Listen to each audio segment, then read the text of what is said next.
পাল্টা নাম আপনাকে দেয়, আমি আল্লাহ নিজে জবাব দিয়ে দিলাম। আমার মনে হয় এই জবাবটা এখন আমার আল্লাহ দেওয়া দরকার। কথা বলেন না কেন? আমরা আল্লাহর এই বরদুয়াকে সামনে নিয়ে আসছি। আজ যারা আলেমদের ধর্ম ব্যবসায়ী বলেন, আজ যারা আলেমদেরকে রাজাকার বলেন, আজ যারা আলেমদেরকে দুনিয়াদার বলে আপনি মানুষের কাছে প্রচার করেন যে এরা দুনিয়াদার হয়ে গেছে, সাবধান। কোরআনে কিন্তু আয়াত এখনো আছে, এটা আয়াত শেষ হয়ে যায়নি। কি শেষ হয়ে গেছে?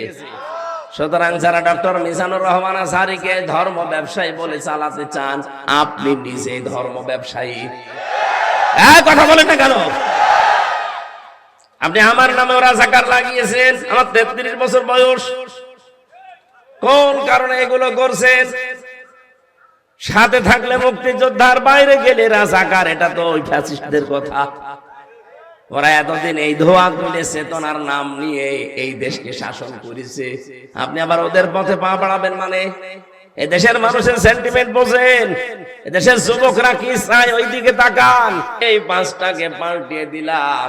ইয়া আইয়ুহান নাবিয়্যু ইন্না আরসালনাকা শাহিদাও ওয়া মুবাশশিরাও ওয়া নাযীরা ওয়া দাঈয়ান ইলাল্লাহি বিইযনিহি ওয়া সিরাজাম মুনীরা।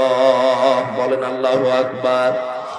আল্লাহ বলেন, কাকে পাগল বলো, কাকে গণক বলো, কাকে মিথ্যাবাদী বলো, জাদুকর বলো, কবি বলো, আমার নবী হচ্ছে এই পৃথিবীতে শাহিদ, সাক্ষীদাতা।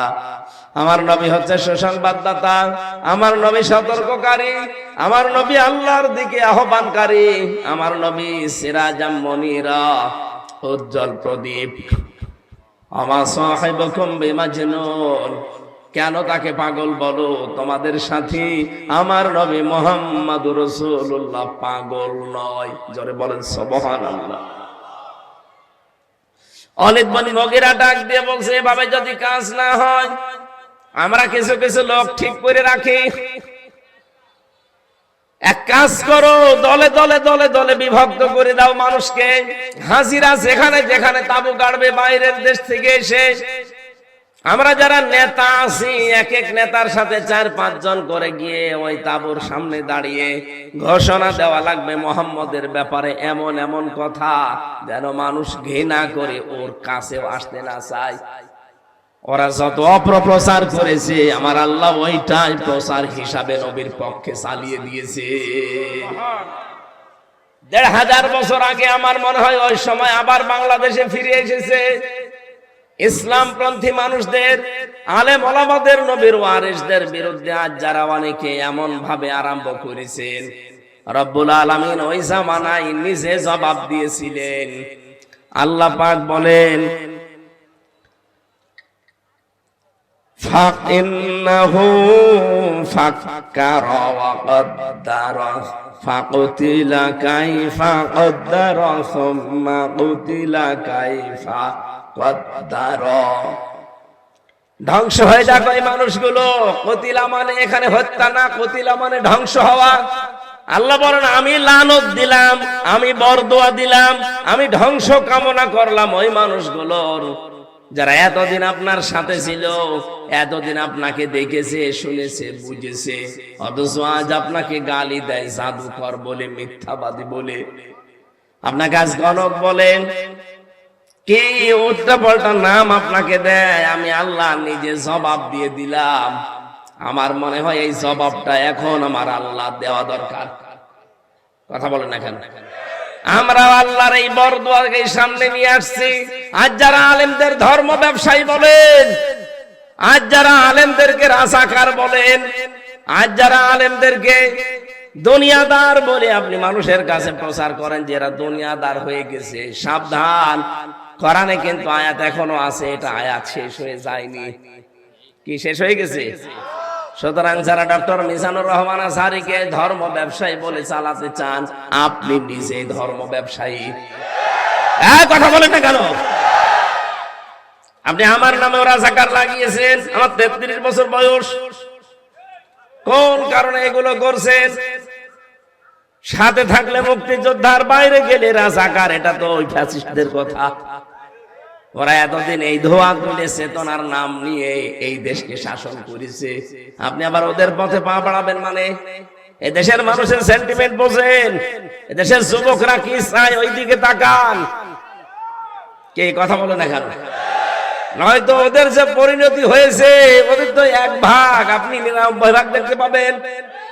গতকাল তারেক জিয়া কি আফসোস করছে, আমি পুরাটা শুনলাম, যে আপনারা থামেন।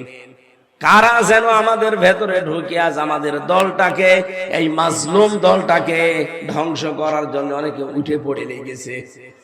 সুতরাং যারা মাজলুমদের বিপক্ষে অবস্থান নিয়েছেন, আপনি যে কে, আপনাকে কিন্তু জাতি চিনে ফেলছে। আপনি যে চরম ইসলাম বিদ্বেষী।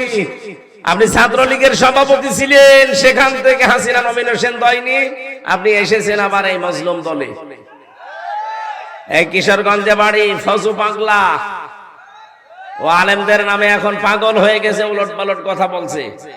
আমরা চাই যত তাড়াতাড়ি পারেন ওকে পাবনায় নিয়ে ভর্তি করেন। কথা বলেন না কেন? ওর মতো আরো চাই কয়টা পাগল হয়ে গেছে, তাদেরকে তাড়াতাড়ি পাবনায় পাঠান। কারণ পাগল যত বাইরে থাকবে জিনিসপত্র নষ্ট করবে।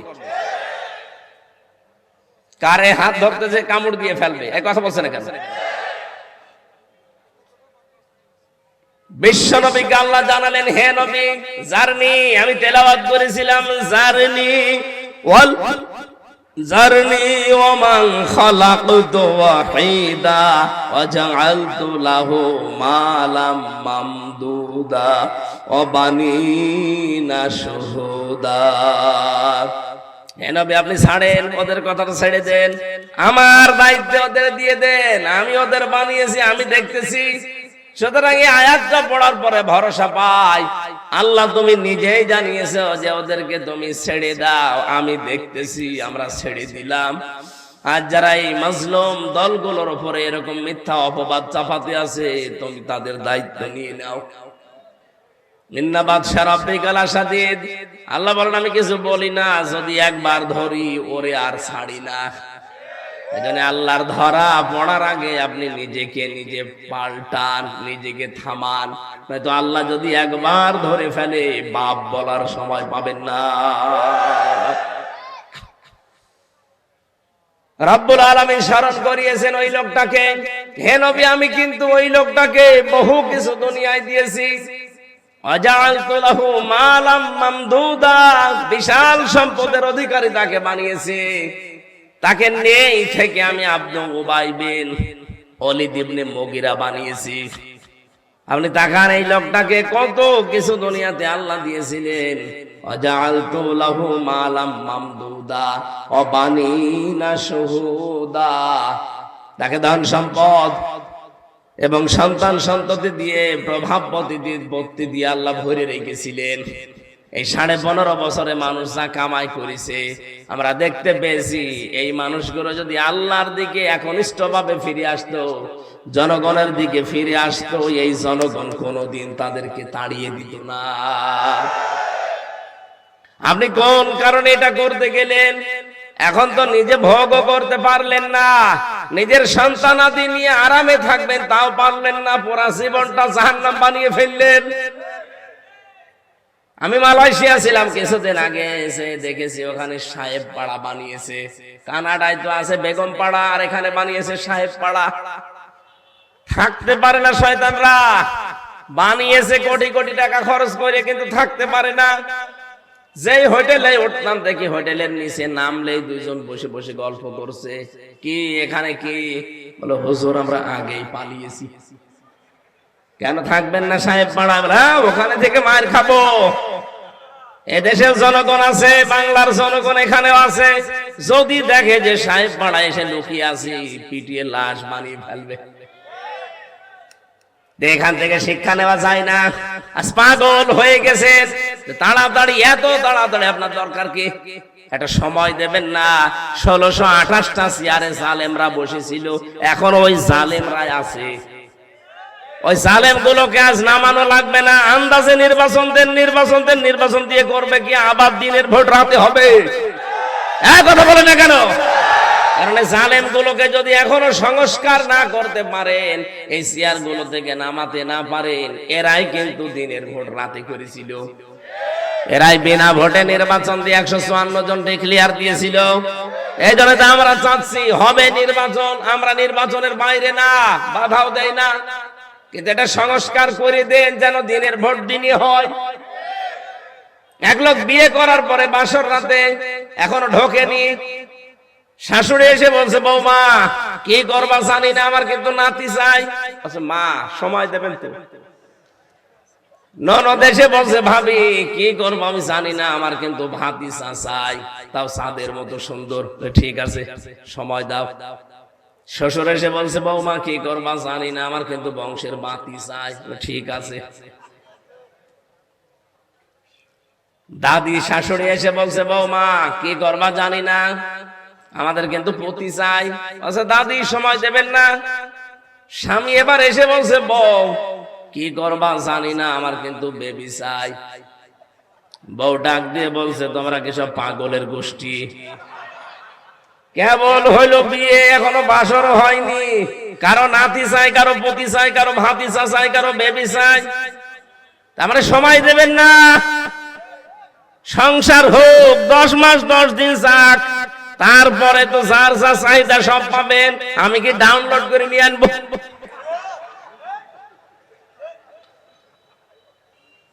আমরা তো ঠিক ওই কায়দায় আছি কি? আরে ভাই কয়দিন দায়িত্ব পেয়েছে, আপনি পাগল হয়ে গেছেন কেন? বুঝতেছি আপনারও আজহারি সাহেব বলেছে মিথ্যা না যায়, একদল খেয়ে গেছে আর একদল রেডি হয়ে আছে, এমনি বলেনি। এদেশে 48টা নিবন্ধিত দল, কেউ তো তাড়াতাড়ি করছে না। আপনারা এত তাড়াতাড়ি কেন? হ্যাঁ কথা বলেন না কেন? আপনারা এত তাড়াতাড়ি কেন? সময় না দিলে ওকে ডাউনলোড করে নিয়ে আসবে বাচ্চা। ওরে সময় অন্তত দেন।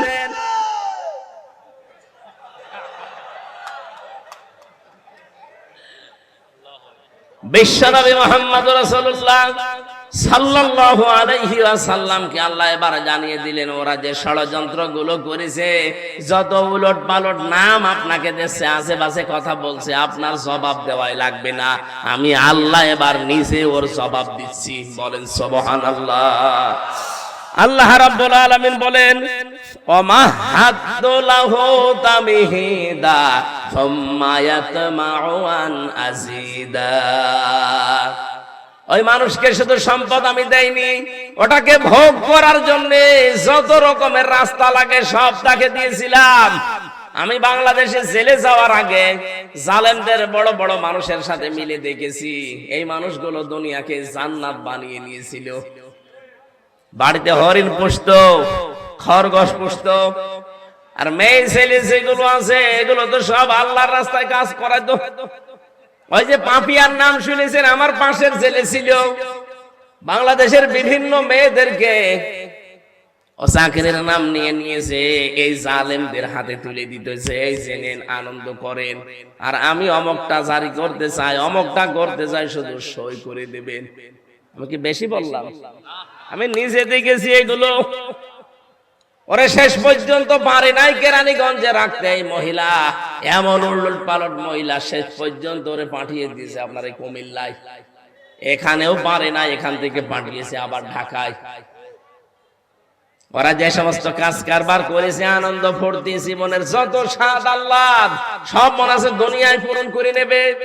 অথচ নবীজি জানিয়েছেন আজ দুনিয়া মাজরাতুল আখিরাহ, দুনিয়াটা আখিরাতের ক্ষেত, এখান থেকে তৈরি করো ভোগ করার জায়গা কোনটা? আরো জোরে বলেন।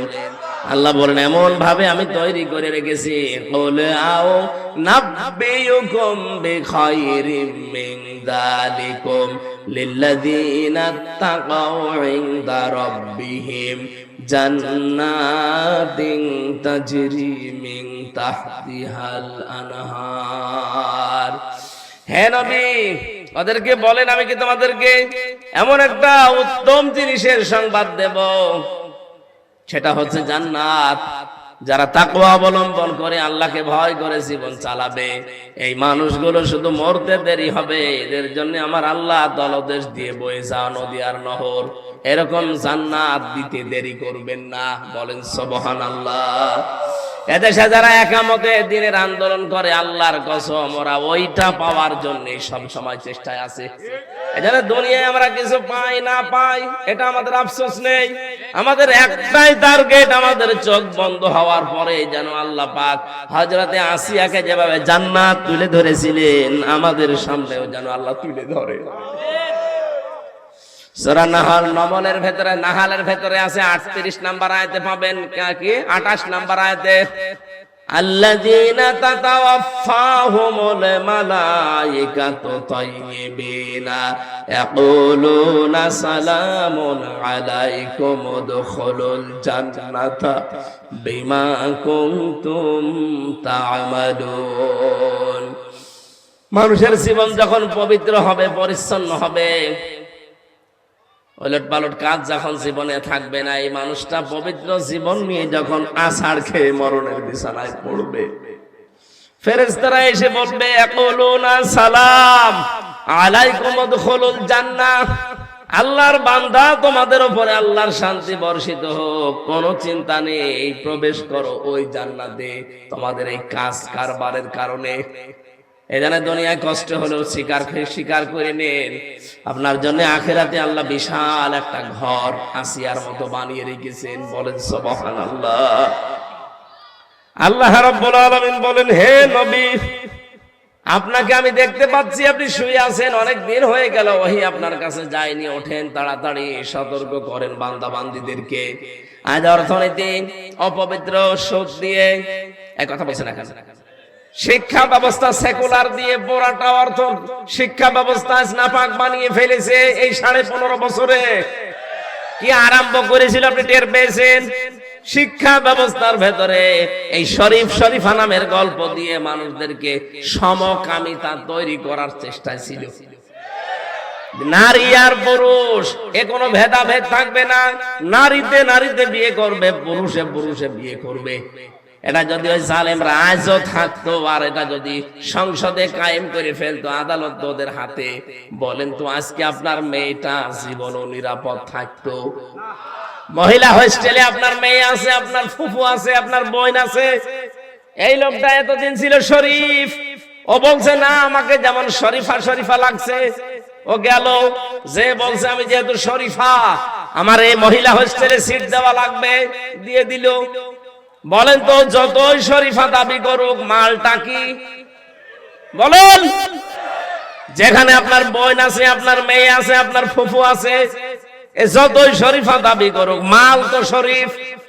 আপনার মেয়ের কাছে, আপনার বোনের কাছে থাকলে ওগুলো ঠিক থাকবে? বলুন, কোথায় নিয়ে গিয়েছিল শিক্ষা ব্যবস্থা? টের পাচ্ছেন? এখনো পর্যন্ত অনেক জালেম বলে যে কি করেছে, ওদের সব পালিয়ে যাওয়া লাগলো। কি করেছে মানে কি করেনি, জাতিকে একেবারে জাহান্নাম বানিয়ে ফেলেছিল। বিচার ব্যবস্থার কথা তো আমি জানি, আমার যে বিচারের রায় দিয়েছে হাইকোর্টে, যেই লোকটা বিচারপতি আপনাদের এলাকায় বাড়ি, শেষ পর্যন্ত সে বলেই ফেলেছে যে বিচার ব্যবস্থাকে আপনারা দেশটাকে জাহান্নাম বানিয়ে ফেলেছেন।